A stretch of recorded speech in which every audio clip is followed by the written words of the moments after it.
When I look at what's happening in Barcelona right now, I don't see a fast Formula One car. I see a warning shot. Because when multiple teams quietly start using the same word, terrifying, you know something serious is unfolding. And that word is being used for one car, the Mercedes F1 Team W17. This isn't hype. This isn't social media exaggeration. This is the paddock talking, off the record. And today, I want to walk you through why. I've been following Formula One testing long enough to know one thing. The most dangerous car is never the loudest one. It's the car that keeps running, keeps pushing, keeps improving, while everyone else is still checking systems. And that's exactly what Mercedes are doing right now in Barcelona. Let me explain what the lap times don't tell you, and why the W17 is making rival teams genuinely uncomfortable. On paper, the lap times don't look shocking. We're talking mid-117s. Nothing headline-grabbing if you compare it to last year's pole times. But context matters. These cars are heavier, slower, running conservative modes, and yet, Mercedes moved from the low 118s to the 117.5 and then into the 17.3 range. Not once, repeatedly, after a short breath. That alone would raise eyebrows. But here's the part that really matters, because the fear isn't coming from the lap time sheets. It's coming from what teams can't see. Inside the paddock, teams aren't obsessed with fastest laps. They care about patterns, and Mercedes patterns are unsettling. Long runs, minimal degradation, lap after lap after lap within a tiny window. No spikes, no drop-offs, no visible stress. That's why Spanish sources started saying the W17 looks terrifying. Not because it's fast once, but because it's fast everywhere, all the time. And crucially, Mercedes are doing this after massive mileage. By midweek, Mercedes had already logged 70 to 90 laps in a single session. Compare that to rivals still hovering around 30, 40, sometimes less. This matters, because every lap means better correlation, better confidence, faster development decisions. And Mercedes weren't hiding. They rolled out early. Day 1,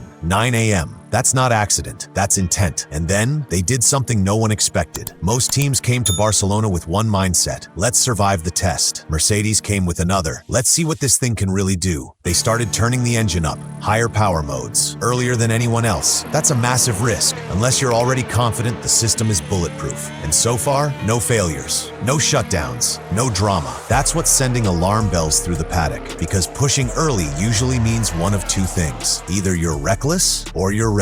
Now let's talk about something more subtle: the front wing. Every other team uses active aero in roughly the same way, multiple elements moving together. Mercedes didn't. They connected the wing to the nose on the second plane, meaning only the top element moves. On paper, that gives up straight-line speed. So why do it? Because Mercedes are managing airflow, balance, and platform stability differently. This isn't an experiment. This is a concept. And concepts that appear this early usually come from confidence, not guesswork. And here's where the human element kicks in. When George Russell starts banging in lap after already completing nearly 100 laps, that tells you the car is talking to him. When Andrea Kimi Antonelli steps in and goes even faster on softer tires, that tells you the performance isn't driver-specific. It's baked in. That's dangerous. Because championship cars don't depend on one superstar lap. They give every driver confidence. Here's the truth most fans miss. Ferrari look reliable. Red Bull's power unit works. McLaren aren't far off. But Mercedes look ahead of the curve. While others are still checking boxes, Mercedes are asking performance questions. And when a team with Mercedes history starts asking those questions early, the grid listens. Because we've seen this movie before. Think back to 2014. Mercedes didn't look dominant at first glance. They looked calm, prepared. And by the time everyone else realized what was happening, it was already over. I'm not saying the W17 is unbeatable. Testing lies. Development never stops. But when rival engineers start whispering words like terrifying, that's when you pay attention. Because Formula One doesn't fear speed, it fears inevitability. And right now, Mercedes look inevitable. Barcelona is only the beginning. Over at Oracle Red Bull Racing, testing took a sharp turn when Isaac Hadjar crashed heavily in wet conditions at Barcelona. The damage? Rear suspension, rear wing, and a full pause in running. Now the important part here is this. Before the crash, Red Bull insiders were quietly optimistic. The power unit was running. The data looked clean. But losing an entire day of testing this early, that's never ideal under brand new regulations. They're expecting to return once spare parts arrive, but momentum has already taken a hit. Meanwhile, Scuderia Ferrari have gone almost unnoticed, and that's a good thing. High mileage, no major reliability issues, clean running in mixed conditions. Lewis Hamilton called it intense but productive. And inside the paddock, there's growing respect for Ferrari's power unit reliability, even if outright pace remains a question mark. Right now, Ferrari aren't chasing headlines. They're building a foundation. For Audi F1 team, it's been a tougher introduction.